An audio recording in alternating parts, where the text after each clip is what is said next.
Let's fly into the summer with my Chicago sports power rankings coming up next on Sports Talk Chicago with Joey Christopoulos right here on WLS AM 890. Hello, everyone, and welcome into the show. A lot going on in Chicago sports. The NFL draft is over.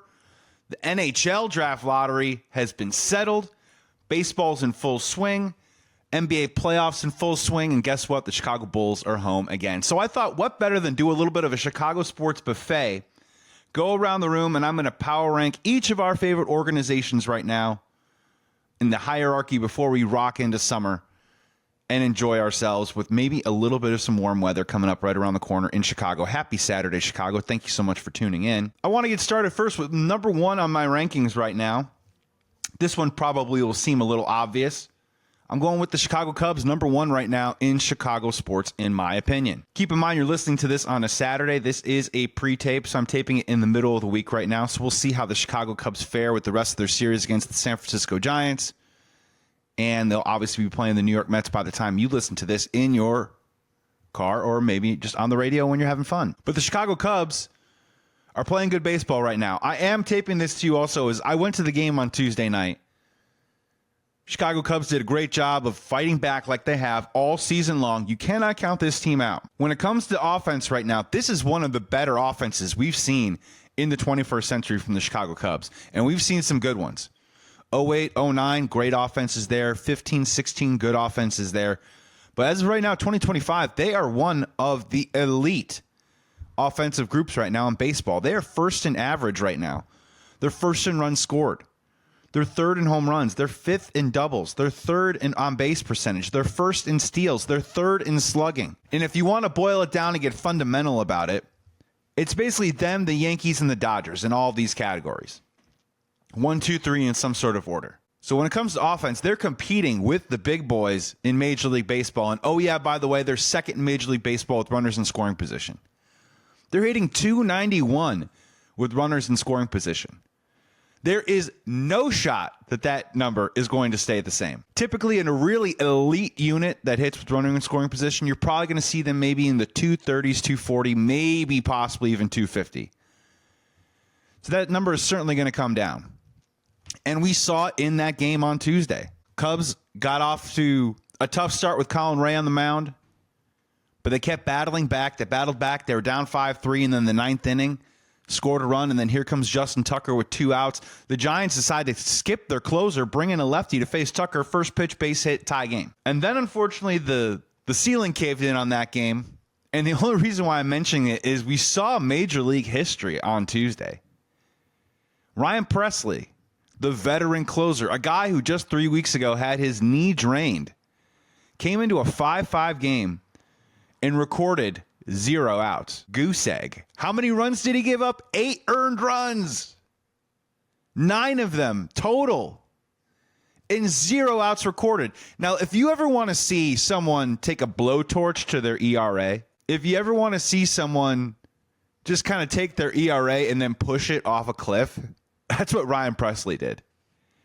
He had actually been pitching pretty decently. Now, the swing and miss isn't there. The contact rate is pretty high with Ryan Pressly right now, which gives you a little bit of some pause moving forward and in the long term for the Chicago Cubs. But his ERA jumped over 5 runs in that one appearance because he gave up 0. He got 0 outs in that inning.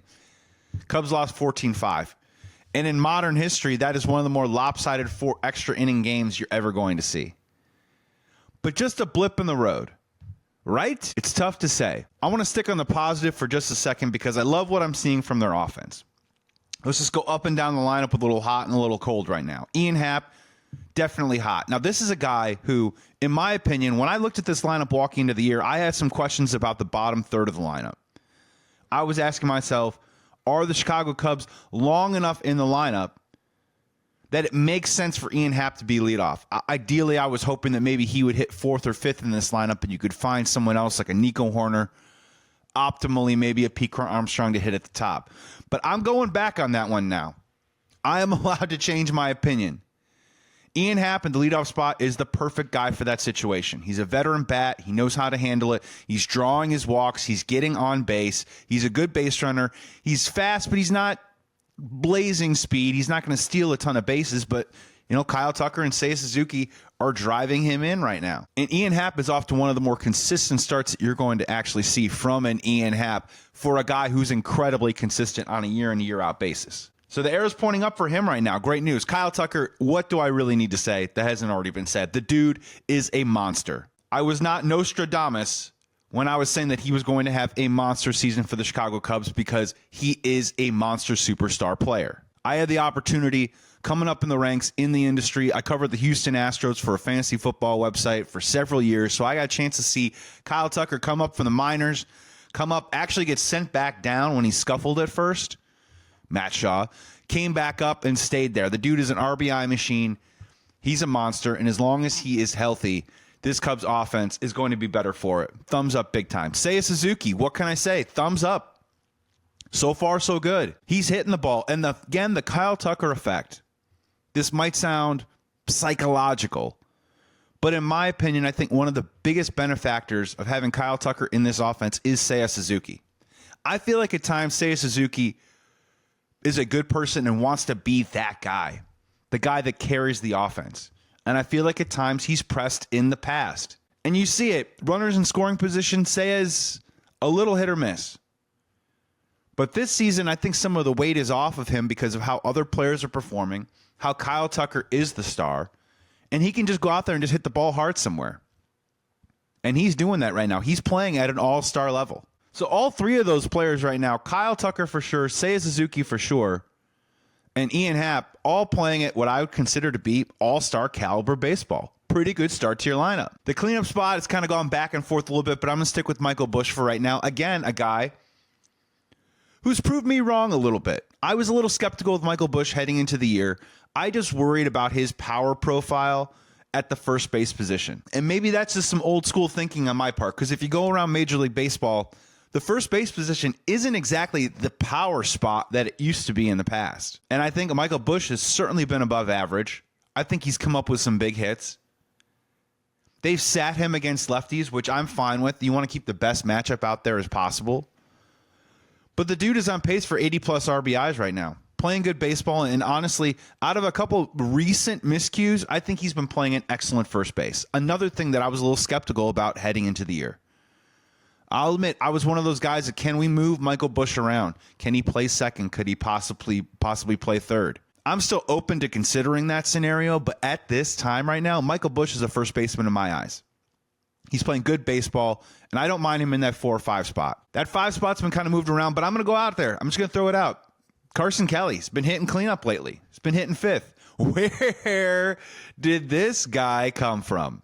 If those of you aren't familiar, Carson Kelly, Chicago kid, drafted by the St. Louis Cardinals, heralded, raised up in their system as the heir apparent to Yadier Molina. He was one of their top prospects, a guy that they thought was going to be behind the dish in St. Louis for decades to come. And I remember going back thinking about what happened to Carson Kelly, and I think it's a little bit of a tale as old as time, and maybe it's something that fans don't normally see. When Carson Kelly got called up, he was applauded for his handling of the St. Louis pitching staff. He did a great job behind the dish. When you're a catcher, you have a lot going on. It isn't just about being offensively good. It's about being good offensively and also handling the pitching staff, as in you are in every single pitch of every single game. The catcher is counted on for a lot. It takes up a lot of mental space between the ears. And in my opinion, I think because he did such a good job defensively in the beginning of his career with St. Louis, I think he got into some bad habits offensively. I don't think he was able to properly work through them or have the kind of adjustments that maybe some other players are afforded to have. Again, back to the Kyle Tucker situation or the Matt Shaw situation. Not working out for you, go back down to the minor for a little bit, make a couple adjustments with your swing, get into a rhythm, and then come back. I think Carson Kelly was too valuable to the Cardinals at the time, and I think he got into some bad habits. He's become a bit of a journeyman the last few years. And now he's only 70 at-bats into his season. He already has 8 home runs. He already has over 20 RBIs.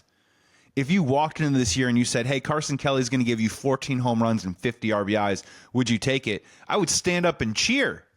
He's already halfway there to both those numbers. Again, another guy playing at an all-star level. And his backup, the guy who we thought was going to be the starter, Miguel Amaya, to be very fair, is having the same type of solid season that he had towards the second half of last year. And when you look at those numbers, when you say first in average, first in runs scored, first in run differential, third in home runs, fifth in double, all those numbers, a big part of it is that the Chicago Cubs have the best catching duo in the major leagues. When you go and run out the stats, there is one group that is probably going to beat them out on several different categories, the Seattle Mariners, but that's because they have Cam Rowley, who has 13, 14 home runs last year, who hit 30 last year, drove in 100 runs. I mean, the dude is a legit power hitter at the catching position. But a thing of the past of the Chicago Cubs being, man, what are we going to do at catcher? Tucker, Barnhart. A lot of guys have been a turnstile at that position since they got rid of Wilson Contreras. And now somehow, Miguel Amaya and Carson Kelly, best catching duo in the league. Big thumbs up there. Nico Horner's just doing what Nico Horner does.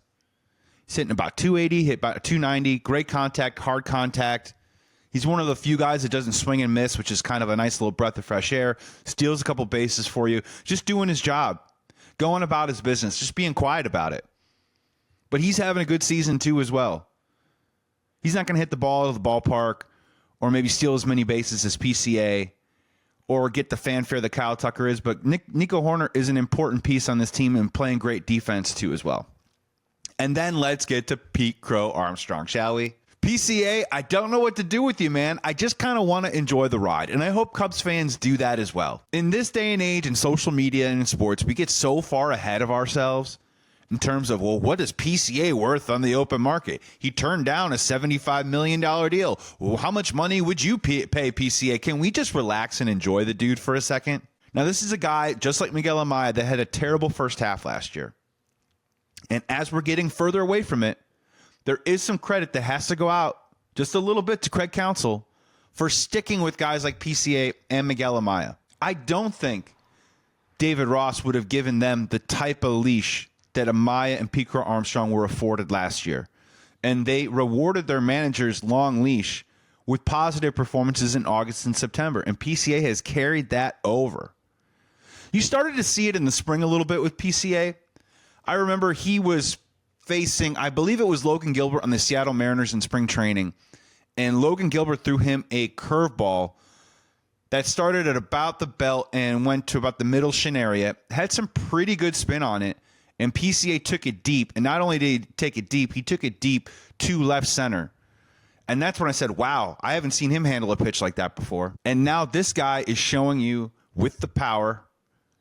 He's showing you with the speed to be the best center fielder in the National League. All right, go Cubs, go. I'm sorry, I had to do it. But this is a type of X factor that I don't think a lot of people counted on. I think a lot of people were hoping the PCA was going to be a bit better, but the type of power that he's putting up right now, the amount of runs that he's scoring, and let's be honest, when the dude is on first base, just put him on second. He's going to steal that bag.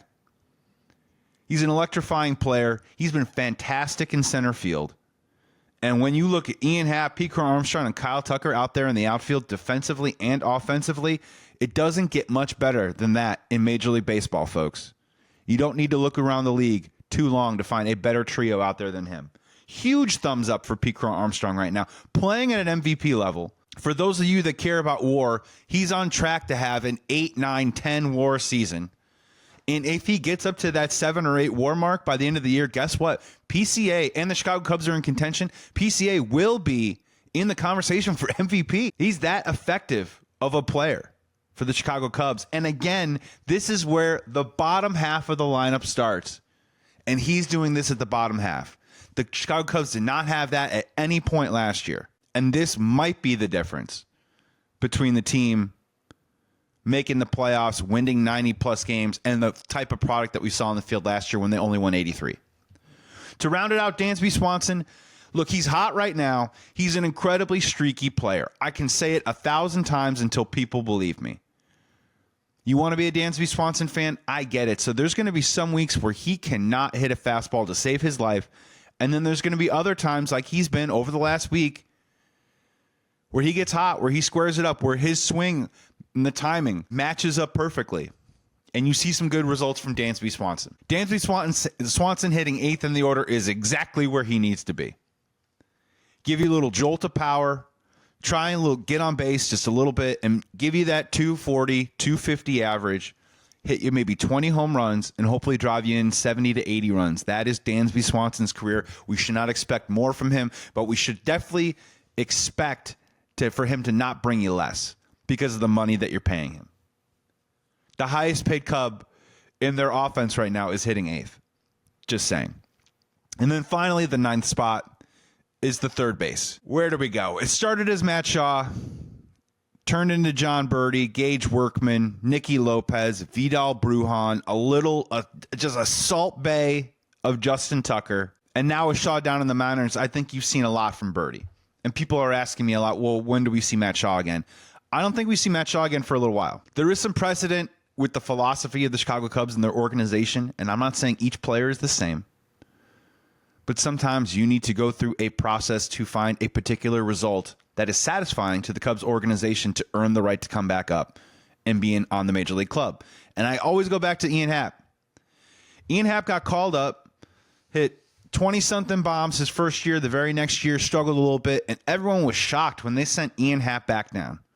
And they sent him down because they really wanted to work on components of his swing. And just think about this from a fundamental human level. Let's just say it takes maybe 7 to 10 days to implement some type of new adjustment in your swing. Now you want to see that adjustment put into practice on the field. And even if you start to see some results from it, then you want to see stability and consistency in that adjustment through the process of what you're trying to do. So it's cool that I like it that people on Twitter and social media are posting every time Matt Shaw gets the opportunity to hit a home run. I think that's cool. He is playing a little bit better down there. But I'm telling you right now, I think they're going to be patient with this. And we're talking in mid-May right now. We're posting this episode right now in mid-May. I still don't think we probably don't see him into early June, maybe even mid-June, because they got to take their time. And when he comes back, they want him to come up and stay. And the biggest thing going on with Matt Shaw right now is the dude, if you go through any sort of scouting draft profile that they have on Matt Shaw, it always says that he's really good at hitting the fastball. Well, guess what he did not do in his short time up in the major leagues? Couldn't hit the fastball. And honestly, didn't even look very competitive doing it. Exit velocities weren't there. Barrels percentage wasn't there. None of that stuff. All those peripheral metrics just said that he struggled. So I don't think we see Matt Shaw for a while. I think this is going to be John Birdie and the bunch for the forthcoming future. We're talking Chicago Cubs here at Sports Talk Chicago with Joey Christopoulos right here on WLS AM 890. Happy Saturday. We talked about the offense. Now let's get to the bugaboo. The part that probably no one wants to hear or talk about right now is the pitching. The pitching is holding up right now, but I think the pitching could possibly be a problem, and it's simple. Injuries, guys. I could run through all the numbers for you with the Chicago Cubs pitching staff. Let me just start with this. They're middle of the pack in almost every single category, and they're giving up too many walks, especially from their bullpen. But you lose Justin Steele for the season. Huge problem, but you know what? You got to just dust it off and move on somehow. Losing Shota Imanaga to the hamstring injury, I think, is more of a bigger hit to this Cubs team than losing Justin Steele, and here's why. When you have a hamstring issue or when you have an injury where the guy could possibly come back, you don't know when that's going to be. And also when he does come back, you're also worried, is he going to be effective enough? Can you throw him out there and let him do the full complement of his pitch workload and feel okay with this? Could he also re-injure it? Could it be a back and forth all season long? Manager Craig Counsell said Shota Imanaga has never dealt with a lower leg injury before in his life. So it makes you think a little bit. You go back to start previous. He comes out with cramps. Everyone was worried that it was a hamstring or a quad at the time. Just said it was cramps.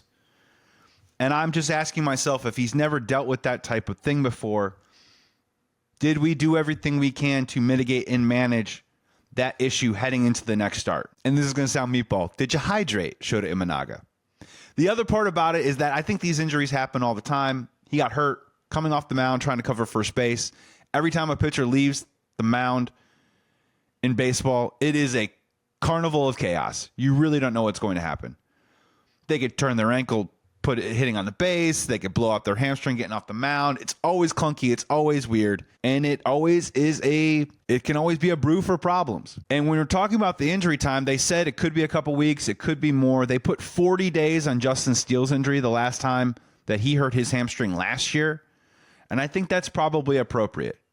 If I had to take a guess right now, I would say Shota Imanaga probably pitches again for the Chicago Cubs in mid-June. Maybe sometime after June 10th. Because they're not going to rush this. They want to make sure that he's okay. And on top of it, they might even send him out for a rehab start. So that means for the next month, the Chicago Cubs are going to have to win with the starting rotation of Jameson Taillon, Matthew Boyd, Ben Brown, and then a combination of Colin Ray, Chris Flexen, and it also brings up the Cade Horton conversation. Cade Horton, the top prospect in the Chicago Cubs system, a guy who's been pitching absolutely fantastic in the minors right now. Could he possibly get that call up to the major leagues? Again, this is a pre-tape, so forgive me if I'm wrong. I don't anticipate him getting called up for this weekend series against the New York Mets. I can maybe see him possibly get used the week after, but keep in mind, the question that everyone has with him is over his last 3 years as a pitcher. He's only pitched a combined 199 innings over the last 3 years. He was hurt last year, missed most of the second half. So it is a very compelling conversation of what to do with Cade Horton this season, because with the Major League Club, they're probably going to need him. Do you want to waste those bullets now? Do you want to wait until later in the year? How do you manage this? Now, General Manager Jed Hoyer also threw a little bit of some water on this Cade Horton getting called up conversation with. He wants to see Cade Horton have more competitive pitches within the sequence of an at-bat. And an easy way to explain that is those pitches where you just yank one and it's 8-9 inches outside. You throw a fastball and it's just way too high. Those are non-competitive pitches. Those pitches have no nutritional value to the sequence of the at-bat that you're about to have. You're not able to throw a different pitch and play off of it and have the batter's mind thinking because it's a pitch he wasn't thinking about swinging at in the first place. So they want to see a little bit more consistency from Cade Horton in that regard. Because, to be very fair, he's right. In those situations, when you have those non-competitive pitches in the major leagues, those just create advantages and matchup tilts for the opposing hitter. A 1-1 pitch, you throw a high fastball up and away. It's 2-1 all of a sudden. Not only is he not swinging at it, but he can now kind of really drill in on what you're probably going to bring to the plate. So when it comes to Cade Horton, look, I don't know if he's going to be able to help us in the long term right now, but in my opinion, at this point in the season, when he's young and he's fresh, he's healthy right now and he's pitching well, I would not count my chickens or count the eggs before they hatch. I wouldn't do it. I would just use him now while the getting's good. You don't know what's going to happen a couple months from now. He could have an injury. He could be pitching ineffectively.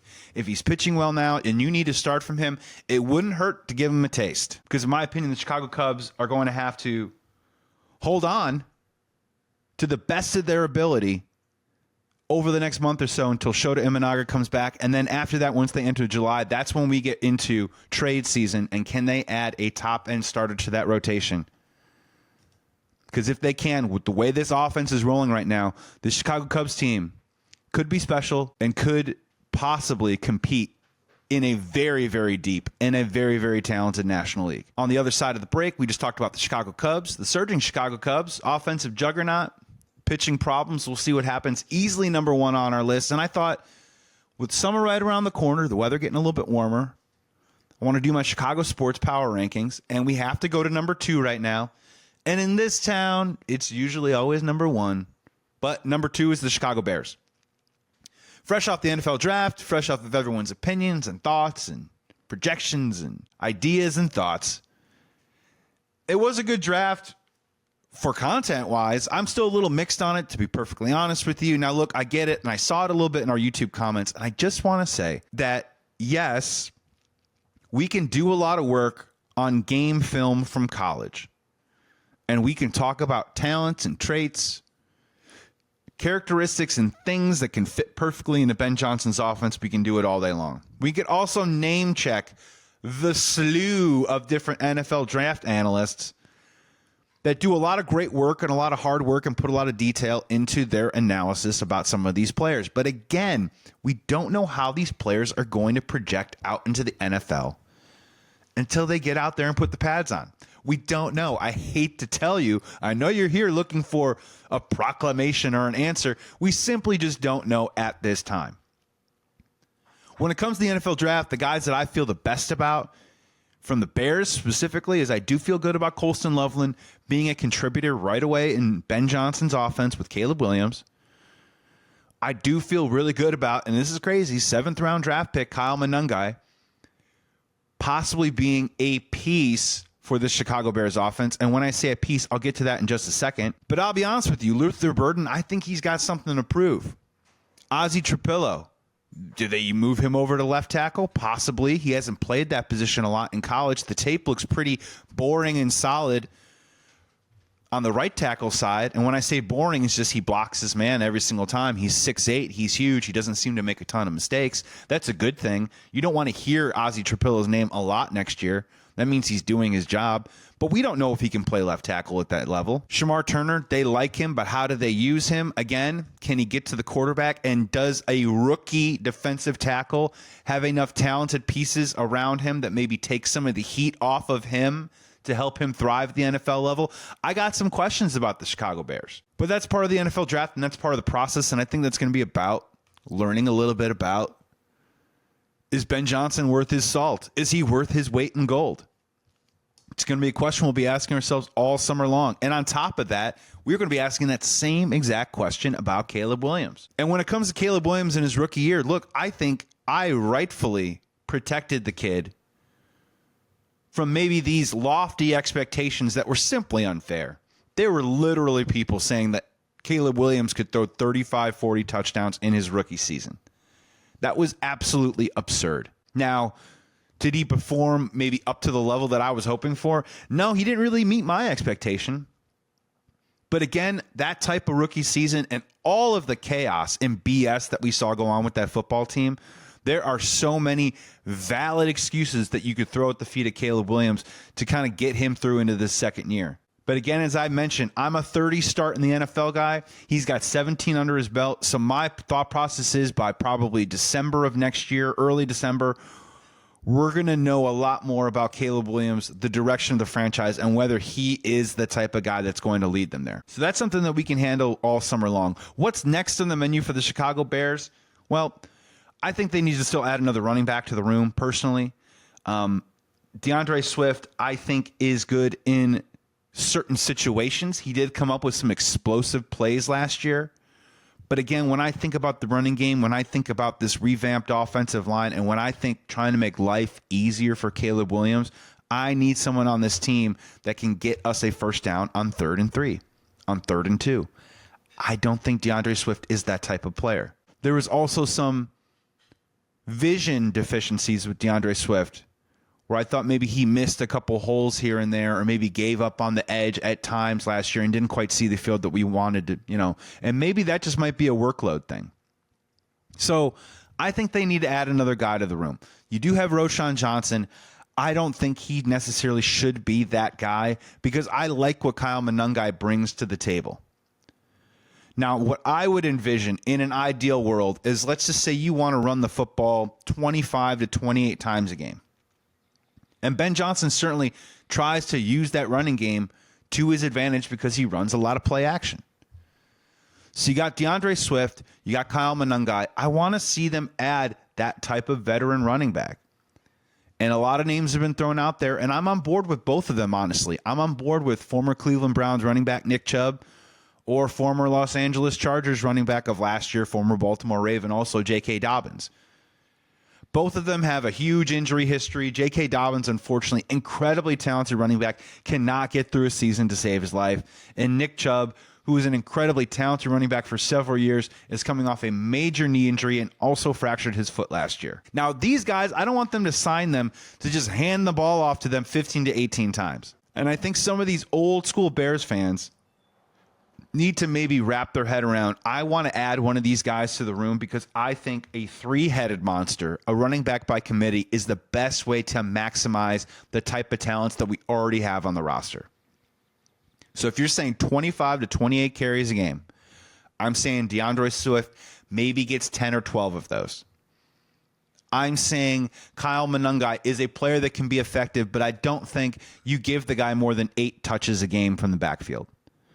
And the same goes for Nick Chubb and J.K. Dobbins. I think both these guys at the points of their career, 5 to 8 touches a game is probably the sweet spot for these guys. And if you can give me that three-headed monster, now all of a sudden 25 to 28 carries carried across those three guys, you get your formations together, you scheme it up, give each of these guys an opportunity to be effective, and also maybe give these guys an opportunity to stay healthy.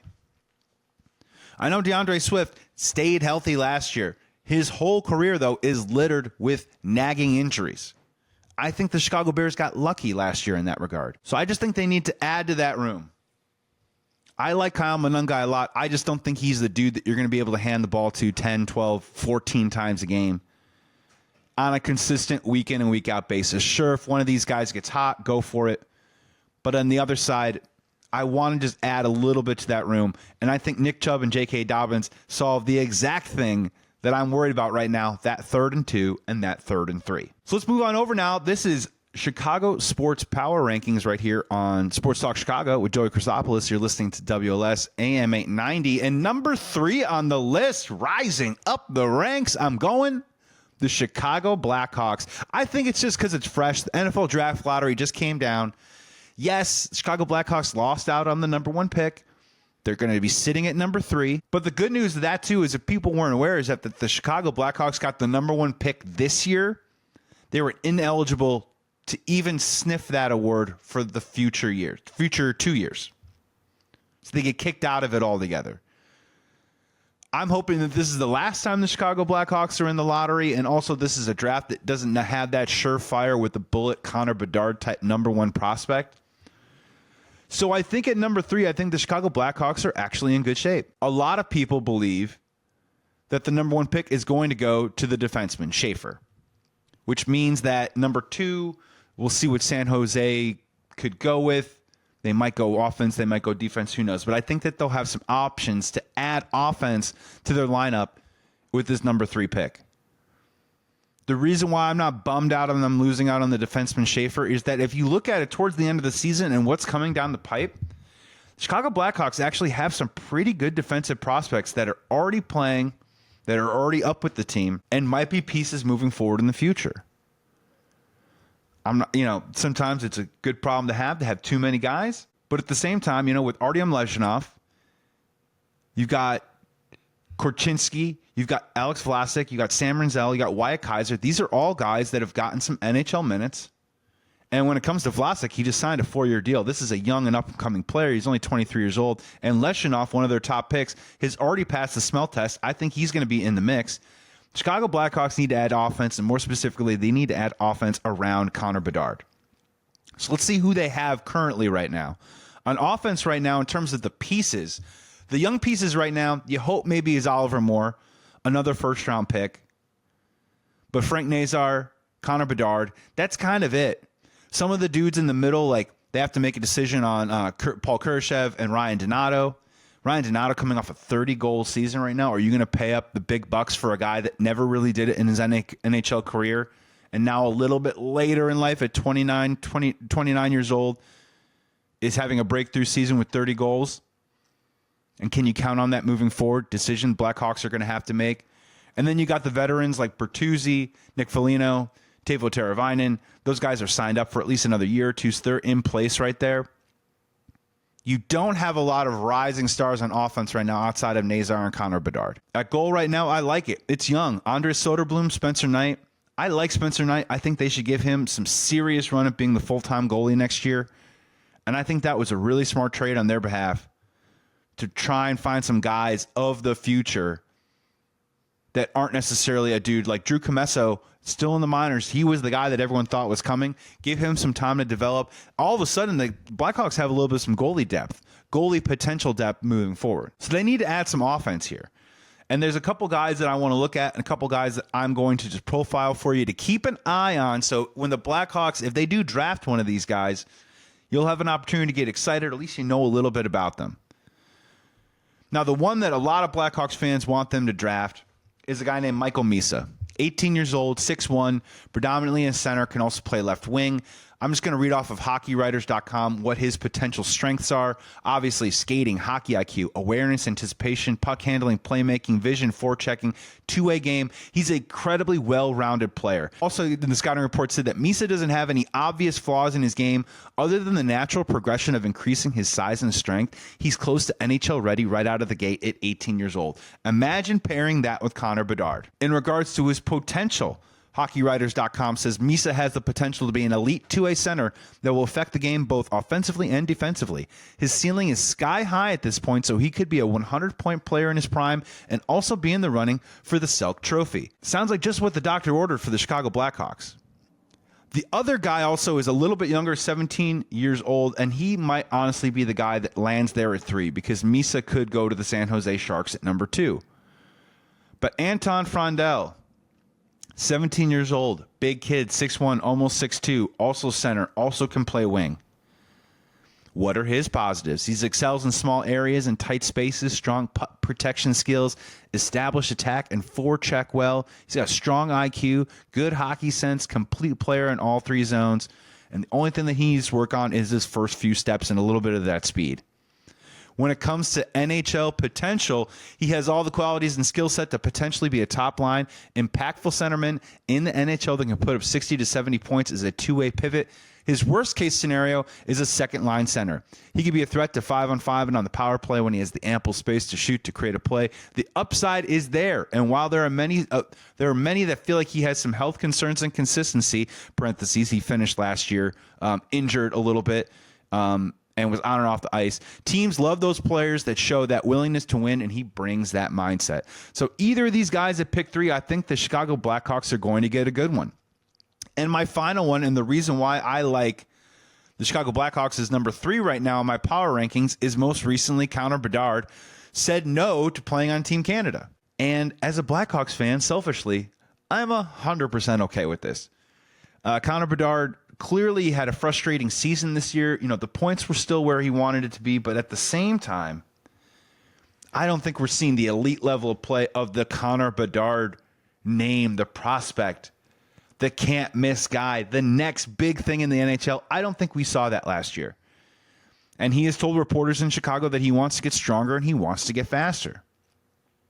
And he has said no to playing on Team Canada, I think, to just get on his own offseason training plan to try and achieve that. And you could tell the kid really, really, really wants to win. So here's hoping that he does that. And I think saying no to Team Canada is actually a good thing for the Chicago Blackhawks and for Connor Bedard moving forward. Number 4, we're rounding it up here. Chicago Sports Power Rankings right here on Sports Talk Chicago. You're listening to WLS AM 890 with Joey Christopoulos. Happy Saturday, everybody. Number 4, this one's going to shock you. Just because I'm really upset. Number 4, I'm going the Chicago White Sox. That's right. I mean, it's not going to shock you that the final 2 franchises are Jerry Reinsdorf-owned franchises, but I'm actually going to put the White Sox ahead of the Chicago Bulls right now. I know that is crazy, but here is why. Chicago White Sox were so awful last year. Not only did they set historical records with losses, but truly were a disgusting embarrassment to not only White Sox fans, but Chicagoans, and honestly anyone that loves professional sports across the globe. Pedro Grifol, a total joke of a manager. Now, this team right now, this White Sox team, is not very good. And when I say not very good, I'm also going to say that they are terrible. This team could easily still lose 105, 108, 110 games, which is still one of the more awful, awful teams you're ever going to see. And yet, the eye test is night and day from last year. Everything, the talent level is just up just a little bit. And if you look around the lineup, there are at least some guys that you want to watch on a daily basis to see how they progress. See if they can hit their potential and see if they can become pieces for this team moving forward. Let's start at the top of the lineup. Chase Mydroth, good gritty player. He's had 12 starts. He's been on base for 11 of them over his last 15 games. He's got 396 OBP. This is a guy that already, Mydroth, rookie, is already hitting at the top of the lineup. Had a little bit of a gaffe this week in Kansas City where the pop fly flew off the top of his head. I don't know how he profiles defensively. He's probably going to be stuck at second base. He's probably going to have to improve in some areas there. But the dude is hitting the ball. He's making contact. And he's actually a guy that you could say, hey, maybe he's a dude that's going to stick around for a while. And that's what half the game is for the White Sox right now. Are there any guys on this thing that I'm watching on a daily basis? Are there any of these dudes going to actually maybe be around when they decide to start winning again in 3 or 4 years? And last year, I could not say that. This year, however, Chase Meidroth is the type of dude that makes you think, hey, maybe he could be a small piece of a brighter future. Another guy that I've liked to see really rebound after a terrible start to his season is Miguel Vargas. He's reached base in 12 straight games as of this taping. Over his last 40 at-bats as of Wednesday, he's 16 for 40. Not quite hitting the ball with power. I predicted at the beginning of the season that he was going to lead the team in home runs with 23. That hasn't really happened yet, but it's good to just see him hitting the ball square again. He's hitting 2 in their lineup right now. And the White Sox, actually, over the last 10 games, have scored some runs at times. Luis Robert Jr., look, frustrating watch. Terrible start to his season. The good news is he has turned it around a little bit. Over his last 54 at-bats as of Wednesday, he was slugging .519.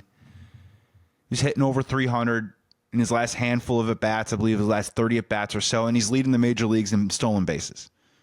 All you need right now is for this dude to just keep that going for maybe 3 or 4 more weeks, and you can finally trade him and move on from the Rick Hahn era. But the good news is he's starting to hit the ball a little bit. And he's starting to reclaim some of the value that he's lost and tarnished over the last season and a half. That is good news for the Chicago White Sox. Edgar Quero, the catcher, switch-hitting catcher.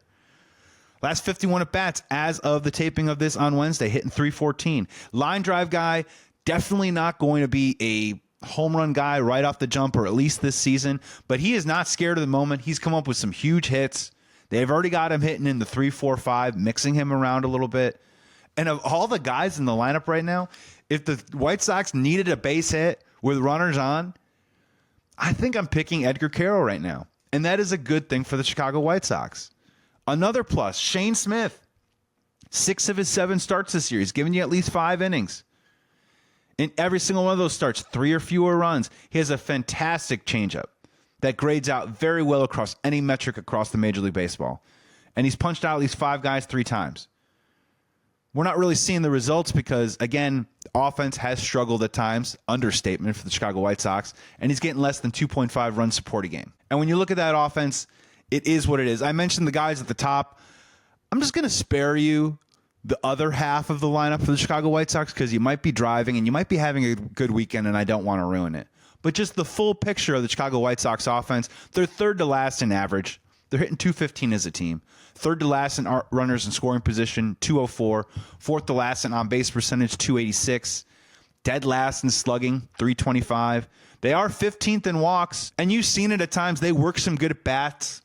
They drive the pitch count up on some starting pitchers. They just can't cash in. The final one that's so weird, that's so White Sox, is that we're entering middle of May. We're coming up on the 50-game mark of the season, which is a little bit over 30% of the way through. Guess how many saves the White Sox have? 1. They have 1 save all season. 1 save. Maybe they pick one up by the time you're listening to this on Saturday. That would give them 2. Oh, so sue me. They have 1 save right now. That's incredible. That's insane. The other part of the pitching that I don't like is they're third in the major league in walks allowed. So look, the product is bad, but listen, I'm just giving them the 4th right now because I'm not telling you that there's a direction.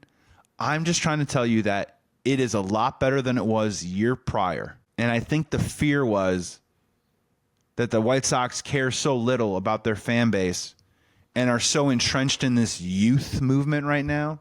Youth movement in quotation marks also means cough, cough, not spend any money. That the team might be somehow worse or more embarrassing this year.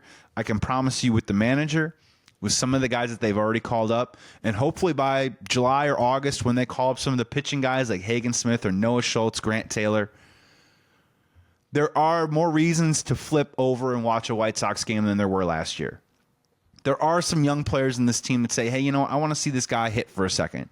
Maybe, just maybe, he's a part of the future. And last in power rankings right now, I'm going to give it to him. It's the Chicago Bulls. Chicago Bulls. Your general manager couldn't trade Vucevic and then got in front of a microphone and said, well, we're competing for the playoffs and always using sample size numbers. His team could get beat by 27 points in the game, but he'll still be like, we were up 14-8 in the first quarter. And if we can just bottle up that 14-8, we really got something. That's his pitch to Bulls fans right now.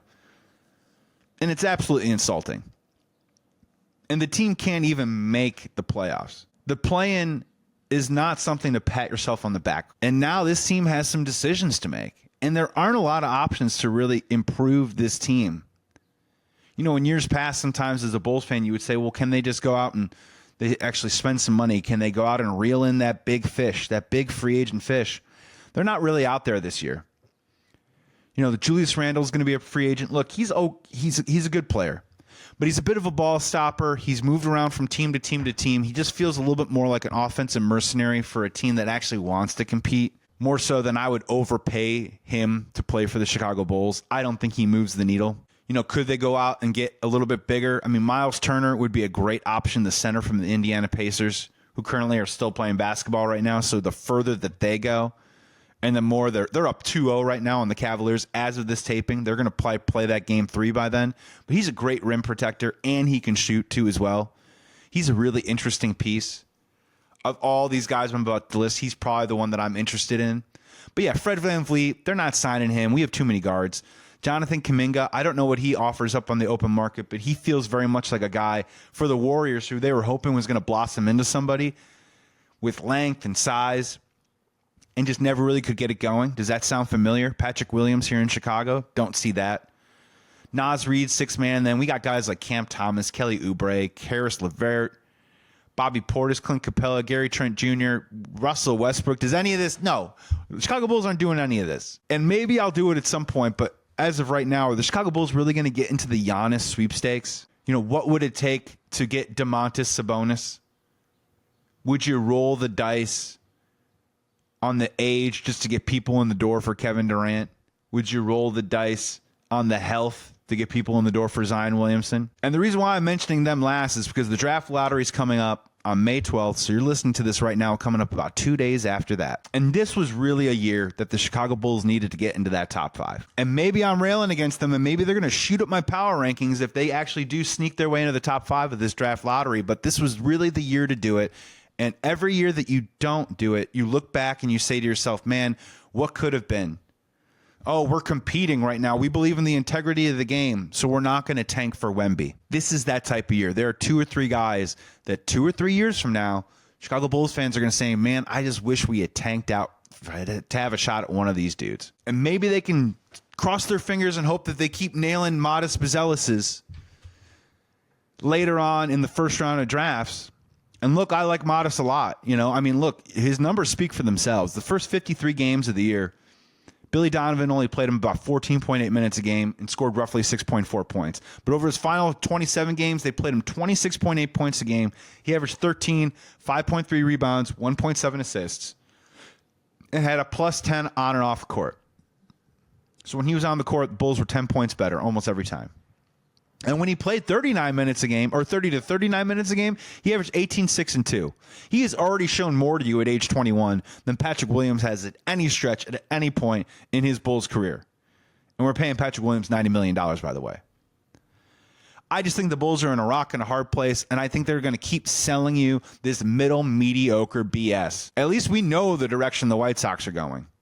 We have no direction. We have no clue what the direction of the Chicago Bulls is, and I don't think that's going to change anytime soon. And because of that, they are 5th, dead last in my Chicago Sports Power Ranking.